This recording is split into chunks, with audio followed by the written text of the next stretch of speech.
Olá, bem-vindos ao nosso podcast. No episódio de hoje, a perspectiva do futuro da educação no Brasil. O tema de hoje é um tema vasto, porém, nesta entrevista vamos focar nas transformações reais conectando tecnologia, novas leis e o fator humano. Está conosco Wagner Jorge Rodrigues de Araújo Batista, graduado em Engenharia de Controle e Automação pela Escola de Engenharia do Instituto Mauá de Tecnologia e licenciatura em Matemática na Universidade Cruzeiro do Sul. Tem especialização em Administração Industrial pela Escola Politécnica da Universidade de São Paulo, a nossa querida USP, e especialização em Engenharia de Segurança do Trabalho pela Universidade Presbiteriana Mackenzie. Está concluindo também a especialização em Teoria Crítica da Sociedade no curso de Ciências Sociais pela Universidade de Milão, Bicocca. Wagner, muitíssimo obrigado por ter aceito o nosso convite, por se fazer presente aqui conosco no nosso podcast. Inclusive, já aproveitando, por não ser corretamente aí em italiano, o nome da universidade. Universidade di Studi di Milano, Bicocca. Que fino! É uma pós-graduação que eu faço por essa instituição em parceria com o ICL, Instituto Conhecimento Liberta. Bom, em todo caso, muito obrigado por ter aceito o nosso convite e estar aqui conosco, tá bom? Eu que agradeço o convite, Francisco, agradeço aí também Daniel por toda a preocupação com a gente, ao Pedro, aí o João Pedro, que proporcionou essa ponte. Fez a ponte. Por falar em João Pedro, esse é o nosso segundo convidado. João Pedro ele tem graduação técnica em finanças pelo Instituto Técnico de Barueri e é graduando do curso de licenciatura em matemática no Instituto de Matemática, Estatística e Computação da Universidade de São Paulo. Mais uma vez, a nossa querida USP. João Pedro, inclusive, esteve conosco no terceiro episódio, né, junto com a Gabriela Mack, da Unifesp, e Lívia Lopes, da Faculdade SESI de Educação, falando sobre o uso da IA no aprendizado de matemática. Foi uma entrevista interessante e vale a pena conferir. João Pedro, muitíssimo obrigado mais uma vez por sua presença aqui conosco, sim? Eu que agradeço pelo convite. Imagina, estamos muito contentes. Só uma pequena ressalva. Também, além de todos esses títulos maravilhosos, dono de um pequeno perfil de divulgação científica, de divulgação matemática no Instagram. Muito bom. Bom, vamos começar então com uma pergunta de aquecimento. Essa pergunta vale para os dois, tá bom? Se vocês pudessem resumir o maior desafio de entrar em uma sala de aula hoje, em apenas uma palavra, qual seria? Desafio entrar numa sala de aula hoje, em uma palavra, tem Sim. tantos desafios. Resume em uma palavra só. Cultura. E você? Eu acho que a dificuldade maior está em garantir, eu vou falar em alteridade, garantir o processo de alteridade. Mandou entre bem. Educador e educando. Mandou bem. Mandou muito bem. Bom, então vamos iniciar as perguntas. Inclusive, adentrando nesse assunto já também, tá? Os pais de hoje exigem da escola coisas que antigamente era o papel da família. Como equilibrar essa linha entre educar para a vida e ensinar a matéria? Você que até o ano passado estava em sala de aula, como é que você pode nos passar essa visão? Olha, tudo faz parte da comunidade escolar. Entender que tudo é uma coisa só, né? A gente fala família, escola, mas em relação à educação, tudo faz parte da comunidade escolar. Infelizmente, eu percebo que está tendo uma separação disso, muito forte, né? E nesse processo, acabam criando-se rivalidades onde não deveriam haver. Então, a população contra a escola, os educadores contra essa comunidade de pais e estudantes. Eu entendo que a gente precisa entender a educação como um processo que não se dá só dentro da sala de aula, mas ele se estende para fora dela e vice-versa, né? Então, não é papel do professor educar uma criança, mas também participar disso e entender o para que a gente está educando, né? Aí tem as fases educacionais do sistema de ensino e aprendizagem, né? A gente entender que numa certa idade, eu entendo que a gente está ali para formar pessoas E a gente acaba atribuindo a essas pessoas já alguns rótulos e algumas expectativas para além daquilo que elas estão ali naquele momento. Então a gente ensinar num primeiro momento educação infantil, educação básica, aquelas pessoas a serem gente, acho que é o primordial antes de querer falar em meu filho vai ser um médico, meu filho vai ser um engenheiro, meu filho vai ser um advogado, entre outras coisas. Perfeito. João Pedro, você como estudante de licenciatura, o que você tem a comentar sobre a opinião do Wagner? Ou você tem uma outra visão diferente? Eu propriamente só poderia adicionar a afirmação que ele deu. Eu diria que a educação, realmente, a gente pode seguir esses dois caminhos, de tratar a educação como o bom educar, a pessoa bem educada, que pessoas do meio do ambiente acadêmico tendem a ter essa visão mais analítica do mundo, de questionar muitas coisas, de ter mais calma quando lidando com problemas, tanto com essa questão de conhecer, de ser bem educado, de ser erudito, de ter conhecimento sobre outras áreas. Acho que volta um pouco no ponto anterior que eu disse, que é uma questão de cultura mesmo. Que acho que uma das poucas coisas que a gente pode tomar... Isso acaba um pouco da reflexão de... Uma das poucas coisas que a gente pode tomar como referência dos Estados Unidos é que o modelo de educação deles, eu vou dar exemplo, o modelo de educação matemático, é mais focado na realização de interpretação. A matemática deles é muito mais básica do que a nossa. E eles têm um trabalho da interpretação e da lógica muito maior. As crianças leem Shakespeare, supondo uma escola média. Leem bons livros. E é até interessante para pensar nisso da matemática, que a matemática ela requer um nível de abstração que você não consegue puramente só por fazer matemática. Para se tornar um bom matemático, você precisa ter interpretação. Mas isso é para todas as áreas também, de certo modo. Perfeito. Pegando exatamente esse gancho, eu queria falar o seguinte. A questão de educar para a vida. Né? O Wagner ele fez uma colocação perfeita ao falar a questão da separação, né, que existe devido a conflitos de interesses. E isso acaba atrapalhando. E quanto se observa que, na realidade, o educar para a vida seria o quê? Preparar a criança, desde dos anos iniciais, para a vida, né? Em todos os sentidos. Quando falar educar para a vida, nós estamos falando da questão de habilidades práticas, hierarquia e o respeito, baseado no coletivo, a disciplina e a alta performance, e também a resiliência. Além, aqui no Brasil, se foca muito na questão do autoconhecimento, inteligência emocional, valores e éticas e pensamento crítico. Mas entre teoria e prática tem muita diferença. A colocação do Wagner foi perfeitamente em relação a isso. Essas divergências impedem que haja, de fato, uma ação concreta para que a educação possa, de fato, alcançar a sua eficácia. O que você acha disso, Wagner? Pode começar agora. Claramente. Bom, acho que é cabível da gente pensar o porquê desse fenômeno. E também é cabível da gente acabar responsabilizando a relação de classe que existe entre a gente. A gente vive uma sociedade muito individualista. Da gente, claro, isso volta para o assunto de consciência de classe, de haver uma classe superior, e que é importante para a classe superior que a gente não tenha consciência de classe, de eu não enxergar outro parecido comigo. E então daí que a gente tem dois problemas, né, tanto dos pais que não tem tanta erudição, não tem tanta educação e não sabem muito bem se relacionar com outras pessoas, então eles próprios não têm muito tempo para cuidar da criança, e do professor que tem 40 alunos para poder prestar atenção. E ele próprio, mesmo em cenários em que ele tem menos alunos, ele não se enxerga como responsável por eles. Ele não se enxerga como parte daquela sociedade, como mecanismo daquilo.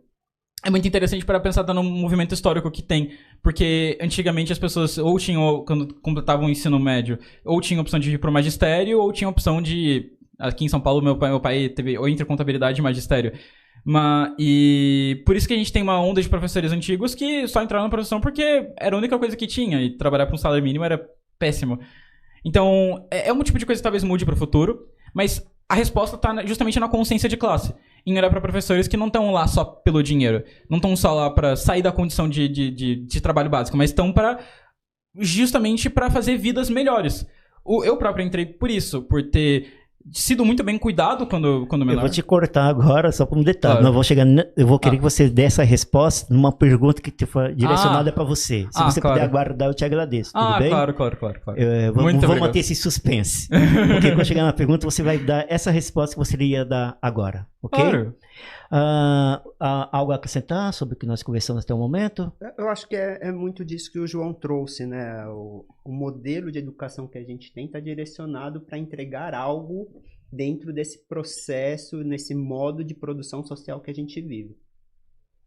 Se a gente levar isso em consideração, ok, estamos tendo sucesso, né? Estamos reproduzindo o que o modelo social nos pede, é produzir força de trabalho para produção de valor, né? Reprodução social dessa força de trabalho, e ainda assim a gente vê que está se colapsando, né? Ciclicamente a gente vê esse colapso. Então, eu acho que a gente chega num ponto que ou a gente revê isso, né? Ou a gente vai para aquele caminho que o Theodor Adorno trazia muito, né? O Theodor Adorno, um dos precursores da escola de Frankfurt, falava que a educação é o caminho para se evitar a barbárie, né? Se a gente não vê a educação nesse sentido, para onde a gente está indo, então? Interessante, parece que essa entrevista foi tudo combinado, né? Porque a pergunta seguinte é esta. Vivemos um paradoxo entre o que se almeja e a realidade das escolas públicas e privadas, bem como a falta de mobilização da sociedade e de política educacional na busca por uma educação eficaz. Como agir para que, de fato, ocorra a mudança necessária? Wagner? Pô, eu não entendo a mudança necessária sem um processo que revolucione o que a gente tem aí. Não dá para ficar no reformismo, né? Porque, como eu disse, esse é um modelo, vai trazer uma palavra, autofágico. Ele tende a se consumir por si próprio. E se a gente não mudar esse modelo onde a gente visa a educação como meio para produção, para consumo, e não para um caminho de autorrealização e satisfação pessoal dentro de um meio social, eu não vejo outras alternativas. Então, a gente trazer uma escola que saia de uma abordagem, né, de uma tradicional, né, de teorias tradicionais, que você expõe uma visão eurocentrista do que é educação, sem abordar outros tipos de conhecimentos e saberes que são ou negligenciados ou apagados, né? E também não cria esse pensamento crítico nos indivíduos que nós estamos formando, não vejo uma forma da gente sair disso. E aí né, como fazer isso dentro desse processo ideológico, né? Mas que quando pensa-se diferente, ele é abafado e não se deixa subverter o que está posto, né? Então, esse é o meu entendimento. Perfeito. João, essa visão você concorda ou você vê de uma outra forma? Os dois, eu vejo de outra forma, mas ao mesmo tempo eu também concordo. Eu tava pensando de uma maneira de falar isso sem abordar exemplos pessoais e motivos pessoais pra isso, mas o que não seria algo injusto até. Mas acho que é cabível de dizer ainda. O próprio motivo de eu ter pedido pra chamar o Wagner também, por considerar que nós temos visões de campos muito parecidos, mas ainda assim distintas. Toda opinião ela vai surgir de um lugar, e não que eu negue que a melhor educação, que é melhor o objetivo da educação, que tratar o professor ter consciência da importância que ele tem para a vida daquelas pessoas, para mudar o enfoque da nossa educação, realmente não é uma coisa que eu poderia negar. O que eu diria de adicionar isso seria um próprio caso pessoal meu e uma análise do que aconteceu no exterior com a matemática. Recentemente, de uns anos pra cá, a gente viu, até no nosso país, um movimento de muita popularização, de muita culturização das ciências exatas, da ciência. Então, nós temos canais como Space Today, com o Gordão dos Foguetes, tem o Ciência Todo Dia, do Pedro Loss, tem uma sequência de vários canais de ciência que eu poderia citar, mas não de matemática. O que aconteceu também na gringa, deles terem muitos canais de matemática que fizeram um papel de tornar aquela coisa cultural, que volta um pouco na resposta que eu dei justamente na primeira pergunta.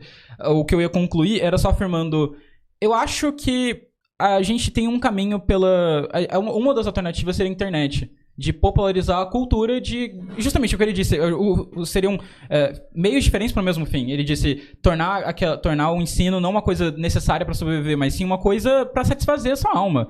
E a cultura é um pouco da pauta disso. De você abrir o YouTube e não querer mais ver TikTok. Eu próprio tenho uma síndrome meio assim de abrir o TikTok e não aguentar 10 segundos de um vídeo chato. E eu tô pensando na matemática. Se eu não consigo trocar matemática por uma coisa que é menos atrativa do que ela. Então, uma das respostas, não a solução total, é a popularização pela cultura da matemática. São trabalhos na internet, são trabalhos como esse de tornar, de divulgar a matemática como uma coisa legal, uma coisa possível, uma coisa que todos podem fazer. Muito bem, João Pedro. Inclusive, adentrando no que você está falando, sendo que todos nós somos responsáveis, o ideal seria expor soluções que geram junções do que fazer críticas e acusações que geram mais entraves e a transferência de responsabilidade. Ou seja, uma união articulada e participativa de diferentes setores, como famílias, escolas, governos, empresas e ONGs, em torno de um propósito comum, transformar a educação em um valor social e garantir o direito de aprender a todos. Quando se fala em direito de aprender a todos, estamos falando sobre a valorização do pensar e aprender pelos erros e acertos. Concordo muito com o que você disse. O fundamento do pensamento crítico é isso, né? Você, a partir de uma análise crítica, transformar algo. Se você só fica na análise crítica, pela análise, sem a transformação, sem o processo de mudança, é apenas reclamação, né? Então, como o próprio Paulo Freire, ele traz muito, né, a questão da praxis também, né? A gente tem que transformar a teoria em praxis, em praxis, em praxis. Então, não tem como a gente trazer essa mudança sem que a gente, a partir de uma base teórica, claro, a teoria é fundamental para tudo, mas a gente exercitar isso. E para exercitar isso, ninguém faz sozinho, né? Ninguém vai dentro de uma sala ficar teorizando enquanto outros ali na frente colocando em prática. E esse processo se retroalimentando. Então, não tem receita pronta, né? Que nem você fala, trazer solução. Eu acho que soluções são várias, tem um monte por aí. Várias práticas acontecendo simultaneamente. Aí a questão é como fazer com que todas essas delas se encontrem. Nós citamos duas, por exemplo. Como essas se encontrem, né? Que nem o João mencionou, os canais de internet são fantásticos. Eu tive um exemplo recente, né, com uma ex-aluna. A gente está falando de saberes, ele trouxe da matemática, mas é o que eu falei, outros saberes também que não são valorizados por esse modelo social que a gente vive, porque tudo vira em torno de a gente produzir o capital, né? Onde uma aluna, num processo, ela é transista, né? Que eu mencionei com você, minha companheira buscando uma transista, recomendei, foi fazer a trança da minha companheira e eu fui perguntar para ela, onde você aprendeu a fazer essas tranças maravilhosas? E ela, no TikTok. Caramba! Então, sabe, a gente também sair entender o que são esses espaços de produção de conhecimento, né? Que a gente delimita tanto, porque espaço de produção de conhecimento é aquele que vai te gerar um certificado, um diploma. Então, acho que é um dos meios a gente começar a entender onde são esses espaços, né? Quer acrescentar alguma coisa, João Pedro? Sim, certamente. Eu não poderia discordar do que ele disse. Simplesmente belo o caso da da Transista, da companheira dele, que aprendeu com o TikTok. Isso é fantástico, isso é incrível. A popularização, a democratização do conhecimento. Eu ia adicionar 2 frases. Sim. Ainda que eu concorde muito que a prosperidade da nossa sociedade vem pelo ideal coletivista, eu adicionaria que... 2 frases, é claro. A primeira, se você respeita aquele que desrespeita os outros, você desrespeita os outros. E isso aplica até a si próprio. E a segunda frase é justamente sobre isso, de que aquele a quem muito se despreza, ao menos se preza como desprezador. A visão coletiva vem muito sobre... Você está tão seguro sobre si próprio que você pode se colocar abaixo dos outros. A gente tem aquela visão... A gente tem aquela frase clássica de que ser humilde não é se humilhar. Sendo que, na verdade, é justamente se humilhar em certas situações. Porque você tem confiança que a outra pessoa é tão madura a ponto de que ela não vai comprar essa humilhação. E vai tornar as coisas cada vez mais lógicas. O que, de certa forma, enquanto na matemática a gente pode ser completamente lógico, tem muitas áreas de conhecimento que uma opinião, uma opinião ela surge a partir de uma vivência. Então, é impossível negar que muitas vezes uma pessoa só vai ter uma opinião por causa que ela não viveu uma coisa.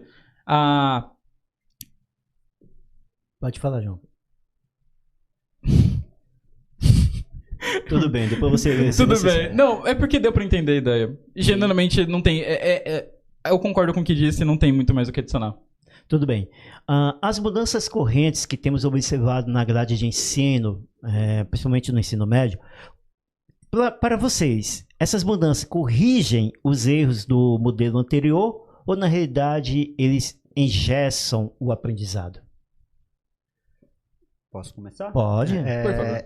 Eu acho que, na verdade, ele vai em linha com aquilo que de novo, o modo de produção social que a gente tem pede. A gente hoje forma pessoas para serem máquinas, insumos de produção. Minha percepção. A partir de um momento que um projeto de educação, no caso de São Paulo, por exemplo, remove estudos de ciências sociais do seu currículo e colocando outras coisas mais para preencher e atender uma demanda de mercado, a gente está tirando as humanidades dessa pessoa para produzir máquinas. Você tirar sociologia, filosofia, que vai formar o entendimento do indivíduo em como ser, um ser social, o que a gente está produzindo a partir disso? João Pedro? Claro, você mencionou uma questão que está relacionada àquelas soft skills, né, da capacidade de habilidades comportamentais do ser, né, e essa remoção desses estudos sociais tira a capacidade até da gente se entender como indivíduo, né, do cuidado de si. E eu falo assim por experiência própria, a dificuldade que eu tive nesse processo, né, seguindo esse modelo educacional padrão, tradicional, seguindo o rito, né? E meu corpo em um dado momento falou, para. E esse para foi num processo de adoecimento por burnout que eu comentei com você, isso lá no trabalho na indústria, né? E posteriormente também em outro ambiente educacional. Então foram 2 burnouts que assim não está relacionado somente em relação ao ambiente que você está, mas também o modelo de produção social que a gente vive, né? De nunca estabelecer limites para nada, né? A gente vê, não tem limite para as coisas, a gente vai. O modelo educacional que replica, eu gosto muito de brincar com isso, né? Acho que você vai lembrar do tal do Mutley, lembra? Do Dick Vigarista? Qual que era a função dele? Medalha. É isso que eu vejo na educação, a pessoa sempre assim, correndo atrás da medalha.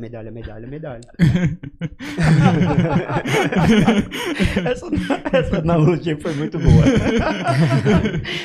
Nostálgica. Tá. O que falta para a escola, na realidade, o que falta para a escola ser de fato um centro de formação de qualidade? Faltou responder anterior. Fica à vontade, João Pedro. Eu só ia pontuar antes que se eu travar algum momento é porque minha desculpa é que eu dormi 1 hora só essa noite, então me perdoe. Eu só ia dizer que ainda que eu concorde muito, ainda que eu também não tenha muito o que adicionar do ponto, eu acho que é interessante a gente pontuar sobre como isso escancara a falta de consciência de classe que a gente como sociedade tem. Digo, ano passado, eu visitei minha escola antiga no projeto da USP para fazer palestras para divulgar o ensino superior como uma coisa boa, com esse movimento novo que a gente teve de... Agora que mais pessoas pobres estão ingressando no ensino superior, tem um movimento da classe superior de usar a mídia para poder dizer que o ensino superior é balela, não vale de nada. E uma coisa que eu assustei muito foi de muitos jovens não saberem o que era a USP. Não saberem que eu tinha um salário para poder estudar, que a universidade me pagava um auxílio todo mês para não ter que trabalhar. Ou coisas do tipo, teve a reforma da educação, que agora a gente tem uma aula de filosofia na semana, uma aula de inglês na semana. E se antes já era absurdo você... Quer dizer, se já é um absurdo você fazer 3 anos de ensino médio e não saber o básico de alfabetização do inglês, mais absurdo ainda é você olhar para o lado e tem muitas pessoas que sequer notaram isso, sequer refletiram sobre o assunto. Ou mesmo até pensar que agora a gente tem uma aula de sociologia que trata de forma muito rala os autores de esquerda, assim, e enquanto a gente tem outras matérias liberais que tem 4 aulas na semana. Tipo, projeto integrado ou... No meu caso, eu tive projeto integrado quando eu fui fazer o ensino médio. Mas, justamente, mais absurdo do que esse absurdo é ninguém percebendo o absurdo. Tá, então, o que falta, então, para a escola ser, de fato, um centro de formação de qualidade? Cultura do ambiente. Uma relação de... É muito difícil para uma criança gostar de leitura... Não é só ter os livros, mas é muito difícil dela gostar de leitura se ela não tem com quem compartilhar aquilo ali. Querendo ou não, a gente não pode esquecer que somos seres sociais. Então, eu comecei a gostar de leitura justamente porque, no final das contas, eu podia chegar no amiguinho e ficar falando sobre o quão legal Machado de Assis, Álvares de Azevedo, Lima Barreto foram. Então, é uma coisa que talvez venha com o futuro, com a democratização da educação. Com a popularização aos poucos da educação. Eu entendo que a questão da cultura é fundamental e entender o objetivo, o que a gente quer entregar. É o que eu falei, se o propósito é entregar profissionais para continuar com o modelo que a gente tem, ok, estamos indo no caminho. É isso, estamos entregando o que o mercado pede enquanto educação, né? A necessidade do mercado em relação às forças de trabalho para fomentar isso que a gente tem. Ou a gente vai pensar isso de uma forma diferente? A gente vai entregar algo voltado realmente ao social. Se a gente visualiza a questão como social, a questão do coletivo, eu acho que o caminho não é esse que a gente está seguindo. E aí que eu falo de algo que revolucione o modelo de educação que a gente tem. Então, aí eu volto a insistir na pergunta. Inclusive, essa pergunta ela complementa a outra. Eu ainda não consegui, né, nessa nossa conversa, entender. Eu quero que a posição de vocês, a visão de vocês, tá? O que de fato falta para que nós possamos ter uma escola eficaz?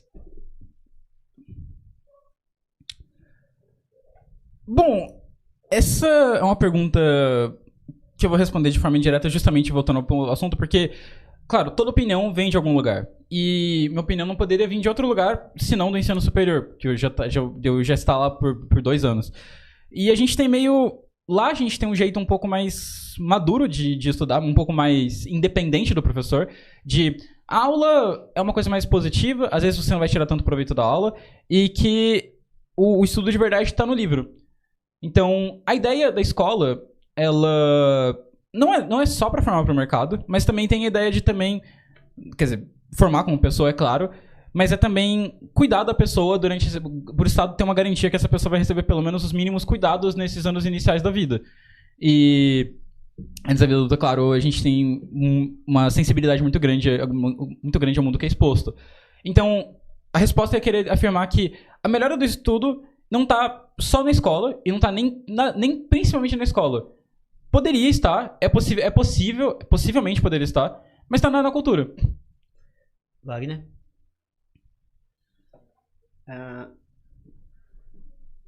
É difícil vocês... o que precisa para ter uma escola eficaz? Eu enfatizo de novo aquilo que eu falei.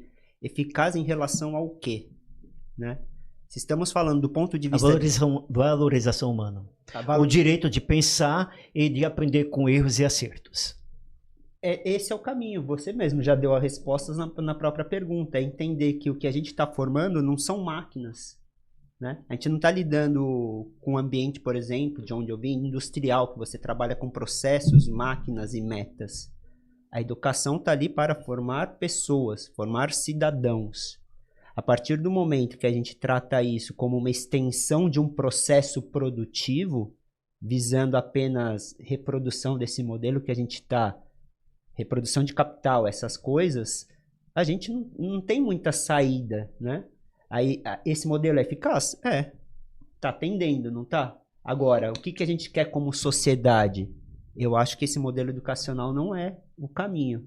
Não é um modelo onde você, a partir do modelo freiriano, né, de você estabelecer uma relação educador-educando, invertendo esses papéis, onde você não reproduz papéis de dominação e poder, né, hierarquizado, onde ali você tem um ambiente de aprendizado mútuo, de troca, eu acho que vai levar a sociedade para um caminho que eu acho mais assertivo, mais eficaz. Agora, em contrapartida, dentro do que a gente tem hoje, né, vamos falar nesse modelo capitalista financeirizado, eu acho que é o que assim, né, que as estruturas de poder estão almejando e querendo. Aí a gente nos entendendo enquanto classe, tudo isso que o João trouxe, né, que tem que tomar até cuidado para não falar, porque senão levam a gente para um lado que trazem como ideológico, enviesado, mas lembrando que tudo é ideológico e enviesado, né? Tudo quando o próprio Chico Mendes tratava em relação à ecologia, né? Tratar de ecologia sem política é falar de jardinagem, certo? A mesma coisa em relação à educação. Falar de educação sem política, eu sei lá o que é isso. Entendeu? É porque a população brasileira, a massa brasileira, ela ainda confunde a palavra política com político, porque a política é a participação da sociedade na tomada de decisões. Exato. Por meio de seus representantes. Político é um ser que exerce um cargo. Então a sociedade brasileira precisa aprender muito a entender o que é política e ser participativa, porque afinal são tomadas decisões para a nossa própria vida. Um detalhe muito importante, inclusive em relação ao que você questionou há pouco tempo, João Pedro. Como a escola pode criar um ambiente de acolhimento real e recuperar a atenção dos jovens? Bom, eu diria que toda relação é uma relação de poder.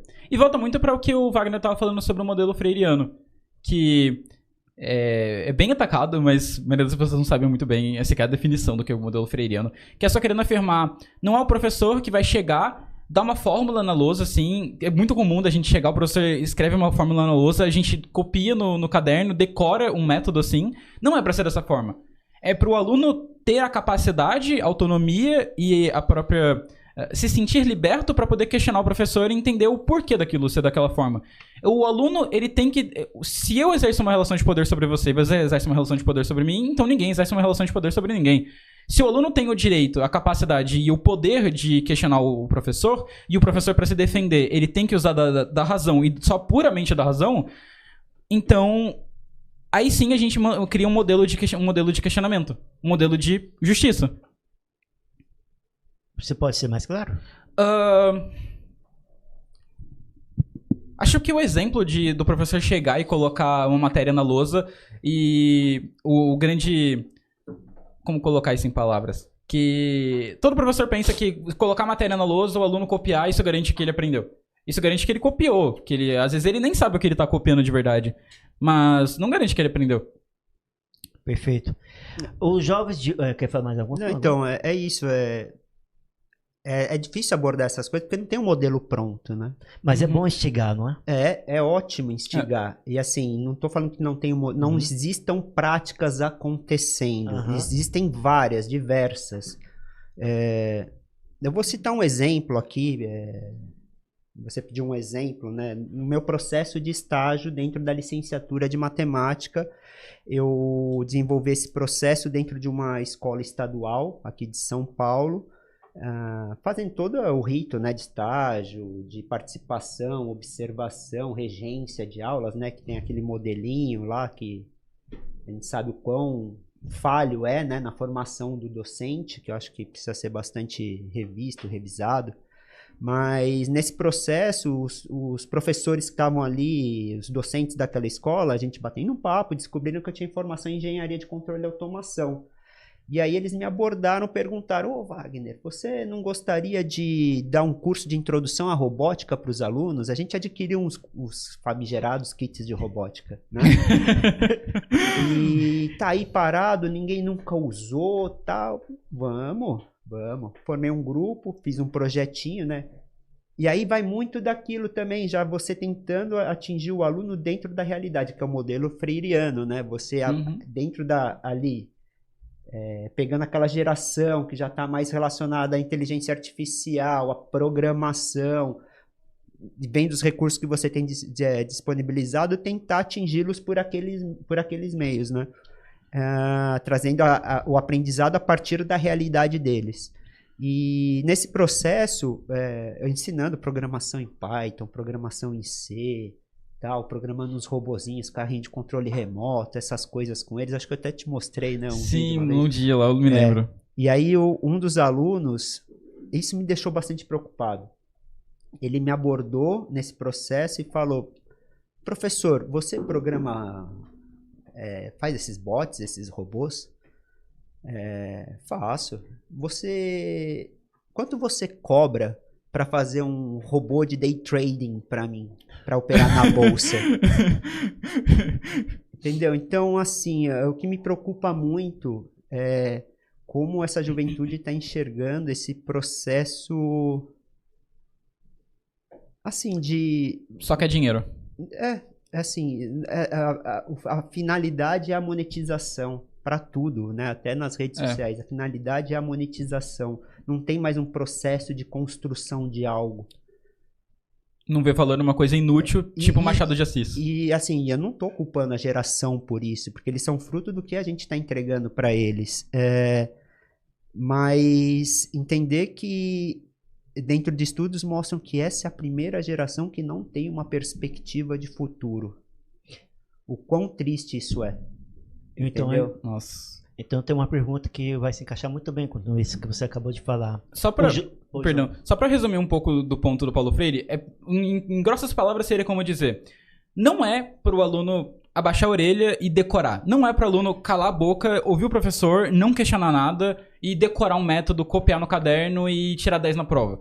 É para o aluno questionar, é para o aluno levantar a mão, é para o professor chamar o aluno para poder responder uma pergunta na frente. É para o aluno ter a proatividade justamente de responder a questão, de querer ser ativo, de pegar para estudar sozinho e chamar o professor: ei, eu peguei esse livro aqui e eu não entendi o que aconteceu. E isso vem a partir da cultura, dele tomar a iniciativa, dele se sentir liberto e sentir prazer daquilo. Perfeito. Só que tem um detalhe: os jovens de hoje, já que estão falando dos jovens, são frequentemente chamados de dispersos, certo? A pergunta é: o impasse está na falta de atenção dos jovens ou no formato da aula que ficou ultrapassado para a geração totalmente nativos digitais? Você fazendo essa pergunta me trouxe uma frase do Gramsci, né? Que falava que enquanto, né, o velho mundo está morrendo e o novo mundo tarda a aparecer, neste claro e escuro nascem os monstros, né? Então, enquanto a gente não... o presente está aí, a gente está ensinando o presente com o velho e ainda não estabeleceu o novo. Vão surgindo várias coisas que a gente não consegue lidar. Por exemplo, a IA, né? É uma delas. E não estou aqui demonizando a IA. Eu acho uma ferramenta fundamental. Mas, assim como o médico e neurocientista brasileiro, o Miguel Nicoleles, ele trata a IA por Nina, Ele não trata como inteligência artificial, ele trata como Nina, nem inteligente, nem artificial. Eu acho que está relacionado justamente a essa questão que você perguntou, mas o que fazer em relação à educação? O que fazer de forma eficaz? Aí eu volto de novo. Qual que é o objetivo? Onde a gente quer chegar? Se a ideia é continuar produzindo, reproduzindo, consumo, capital, produção, tá perfeito. Até onde a gente vai conseguir chegar desse jeito, eu não sei, eu acho que não muito longe. Mas a inteligência artificial está aí também para nos ensinar outros caminhos. Vai depender do uso que a gente faz com ela e para ela, né? O que vai acontecer? Gente, não sei dizer. Bom, diferentemente do Wagner, eu acho que, olhando para o problema de uma maneira menos sociológica, menos a ver com o nosso... menos a ver com o nosso sistema, é plausível da gente perceber que existe, é real uma mudança de tempos que nós temos. A gente tem muito mais acesso à cultura. A internet, isso gerou até o efeito da renovação das gerações ser muito mais rápido do que antigamente. E eu próprio sou um pouco exemplo disso, do fato de eu falar muito mais rápido. Isso é meio padrão entre todos os jovens. A gente não consegue parar quieto, a gente parece que quer puxar o gatilho no sentido... Qual a palavra? A gente quer ter uma conclusão o tempo todo. A gente não quer ter uma aula chata. Uhum. E é o tipo de coisa que... É difícil de você competir. Justamente, é difícil de você competir com um celular. É difícil de você competir com um TikTok. Mesmo eu, quando estou estudando sozinho, não é todo momento que eu vou estar... Não é nem todo conteúdo que eu vou olhar ele e eu vou sentir prazer daquilo. Prazer o suficiente para que isso supere o prazer de jogar um League of Legends, por exemplo. E então, é uma questão de adaptação dos professores, porque...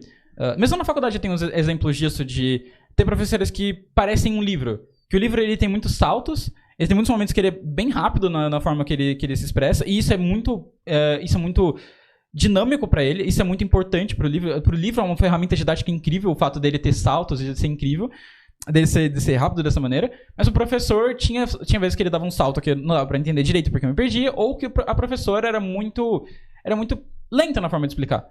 A solução que eu acho que existe uma adaptação natural dos professores pela renovação do corpo docente. De estar entrando professores mais jovens. Mas eu acredito que não seja só a questão de professores mais jovens, João Pedro. Eu acho que é uma questão de preparação do corpo docente. É a questão do investimento na educação, no geral, em todo sentido. Tá? Uhum. Porque substituir por substituir não vai levar a nada. Claro. Eu acho que tem que ocorrer uma mudança necessária que faça cumprir o que se almeja. Uhum. Entendeu? Só que, aproveitando esse seu gancho, eu quero falar o seguinte. A sua formação de professor já está ensinando a usar a inteligência artificial para dar aulas ou a faculdade ainda ignora isso? A faculdade, ela se adaptou bem e até o ensino técnico que eu comentei da outra vez, que eles se adaptaram bem pro uso de IA. Algumas matérias permitem o uso de IA, até, digamos, 30 ou 40% do trabalho ser feito pela IA, porque ela tem um trabalho de mão de obra muito eficiente, mas não é o tipo de coisa que ainda é abordado. Digo, as aulas de educação continuam aulas de educação. Você ainda tem os livros, você ainda tem a experiência prática do estágio de ter que ir lá lidar com crianças e ser um assistente de professor. Não é puramente a IA que está fazendo o trabalho. É só algumas poucas matérias que permite-se o uso. Perfeito. Wagner, você que tem experiência com sala de aula, como você lidava com um aluno que usava IA para os trabalhos? E para você, o caminho é proibir ou mudar a forma de avaliar? Eu não sou contra a proibição de nada, né? Eu acho que a gente, enquanto sociedade, a gente tem que aprender a lidar com tudo que existe e de diverso. Já é normal você pegar estudantes que se utilizam da IA para fazer trabalhos. Por exemplo, Uma experiência, minha experiência no IF e IF, né? E o pessoal escolhe como chamar. Dando aula de programação de microcontroladores e microprocessadores, era comum eu perceber que os alunos usavam IA para fazer as programações.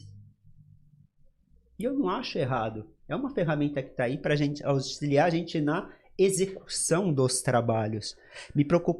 Eu me importava mais em saber, no momento que o aluno apresentava, se ele entendeu o que trouxe ali e pedia para ele interpretar para mim. Se era simplesmente usar a IA para fazer o trabalho para ele ou usando a IA como recurso para ajudá-lo a colaborar na solução de um problema. Se a pessoa entende o que aquele programa fez e entregou aquilo que eu solicitei, perfeito, né? É como um boi de carga. Você não precisa carregar a carga, você só dá direção. Então, mas aí que tá. A questão é que aí a minha contrapartida em relação à IA. A IA, eu não vejo ela hoje como um instrumento para facilitar a nossa vida, mas para produzir mais. Vamos produzir mais, vamos produzir mais, vamos fazer mais. Quando chegar lá produzir mais, a gente faz o dobro, né? A gente vai. Então, e aí me preocupa, por exemplo, o próprio João traz nas falas dele essa coisa do. Trabalho bruto. Você trouxe a palavra competição. Né? Competindo. Com quem que a gente está competindo? Por que eu tenho que estar competindo o tempo todo? Velocidade. Por que a gente está correndo tanto? Entendeu? Se essas ferramentas vêm aqui para justamente teoricamente, né, nos dar mais tempo para fazer outras coisas que vão nos autorrealizar e proporcionar coisas boas, por que a gente está correndo tanto? Sabe? Aí tem o Domenico De Masi, também outro autor italiano, que ele escreveu O Ócio Criativo.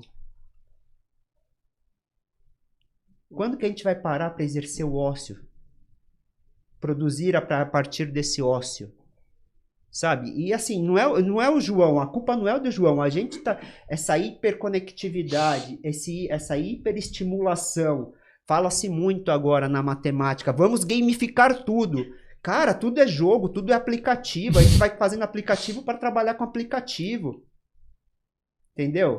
Quando a gente vai parar e respirar, e eu tô falando isso do meu lugar de fala, porque como eu falei, eu desenvolvi 2 burnouts. E esse é um processo que é o seu corpo falando, cara, para, porque você tá entrando em parafuso. Antes a gente vai somatizando, vai perdendo cabelo aqui, vai perdendo cabelo ali, né?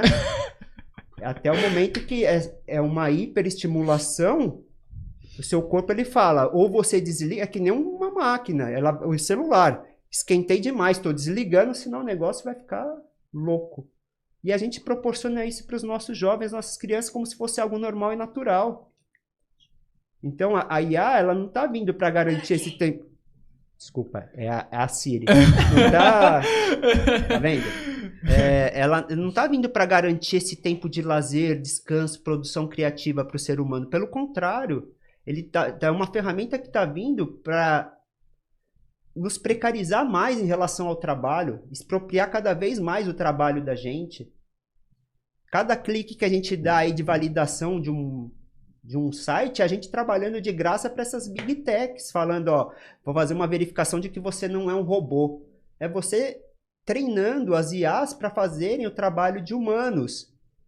E eu não estou falando que a IA vai vir roubar o nosso trabalho. Não, ela de certo modo é roubar, mas ela vem para precarizar ainda mais as relações de trabalho e expropriar o trabalho de outras pessoas. Então, tudo vai do objetivo que a gente quer em relação a isso.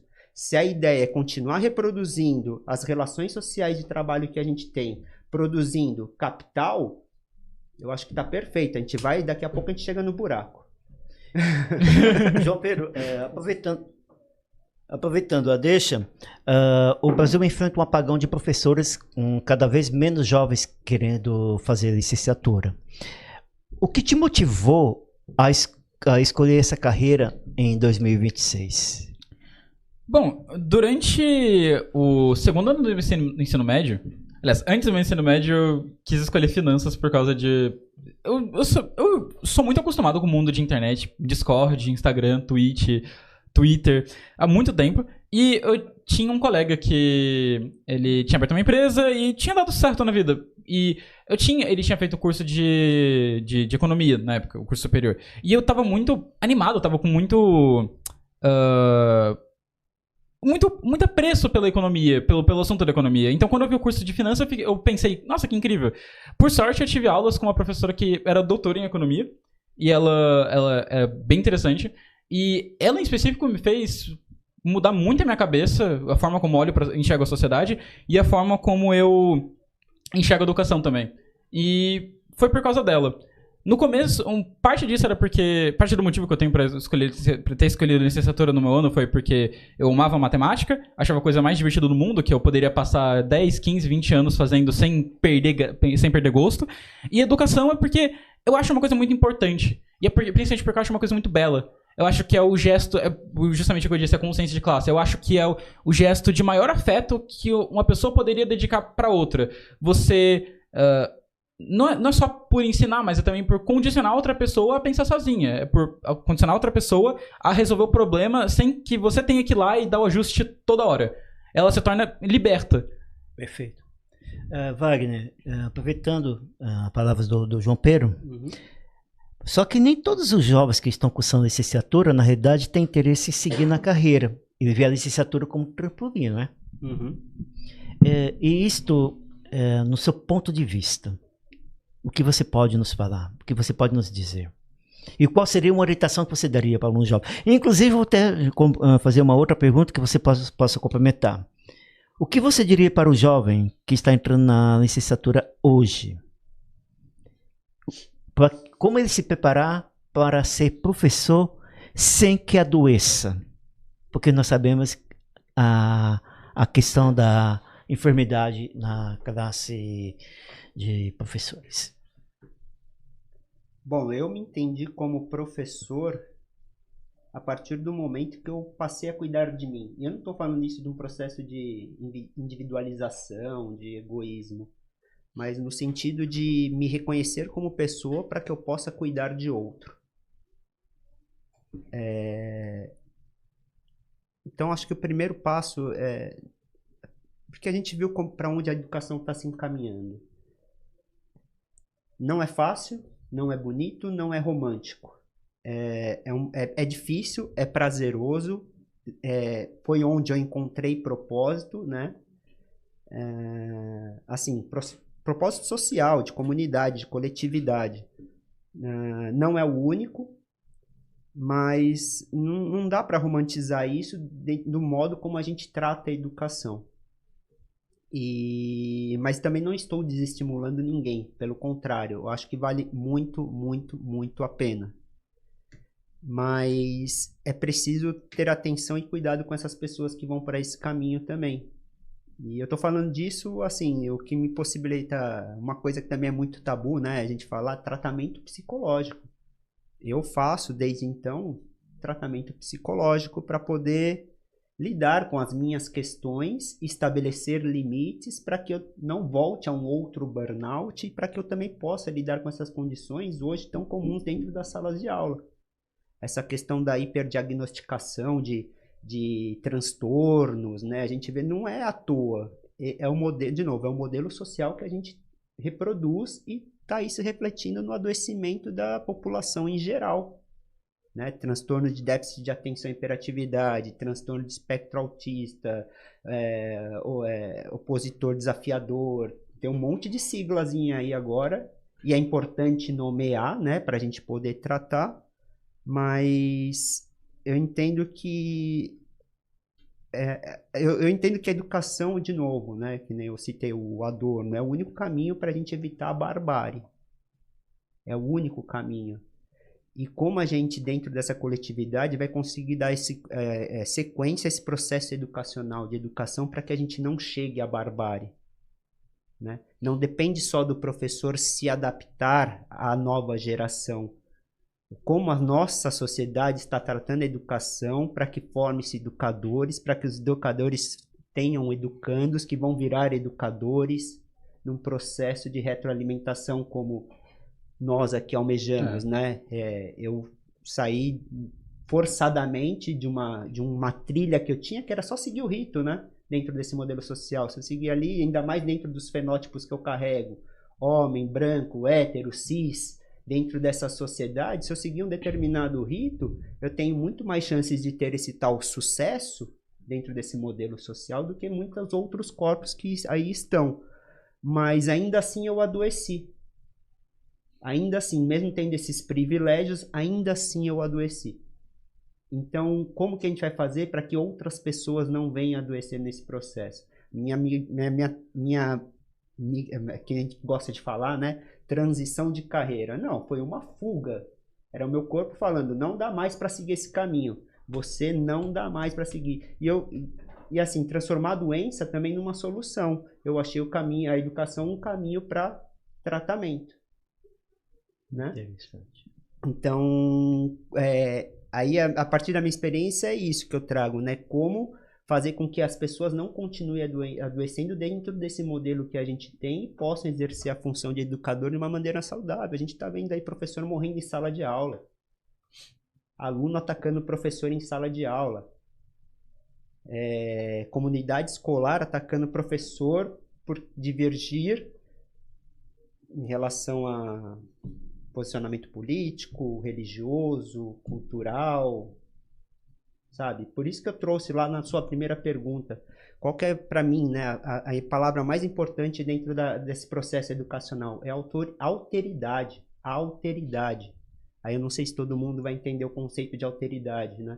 É você respeitar a partir da posição do outro, né? Você não se colocar no centro, mas entender que a outra pessoa também faz parte desse processo, né? E ela tem voz, e ela tem as mesmas questões de respeito que a gente exige, elas também têm que ser respeitadas, né? Então...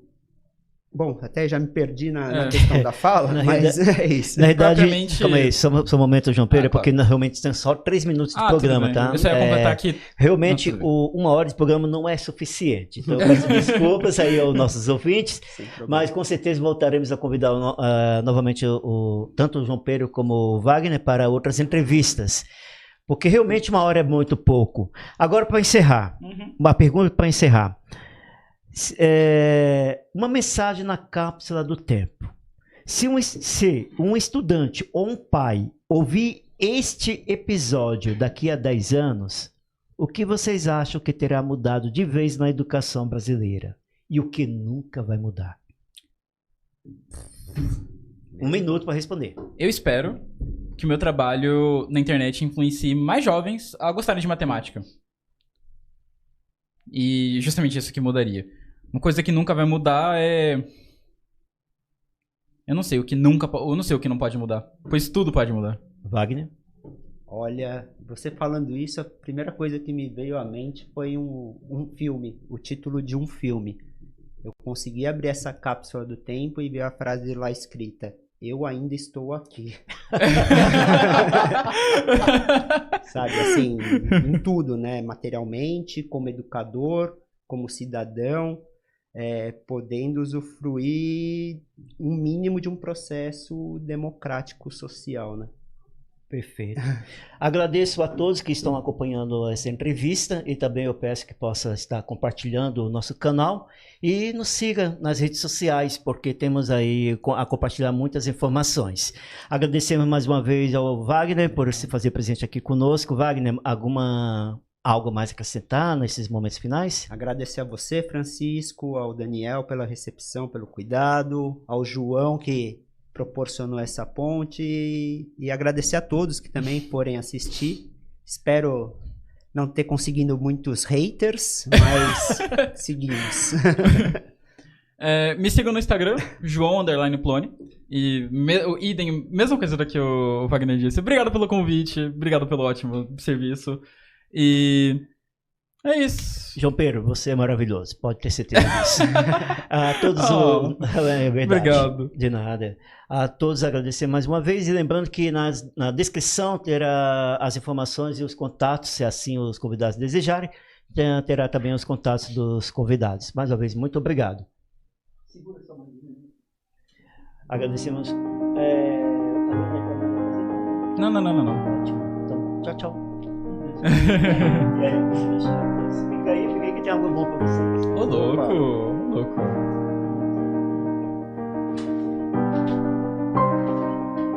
Eu achei muito bonita uma das últimas frases que você trouxe, de que educadores educando educadores. Sobre a formação de professor. Sim. Ô, louco. Olha, obrigado. Nós não teríamos escolhido a licenciatura se não fosse por um professor legal no passado.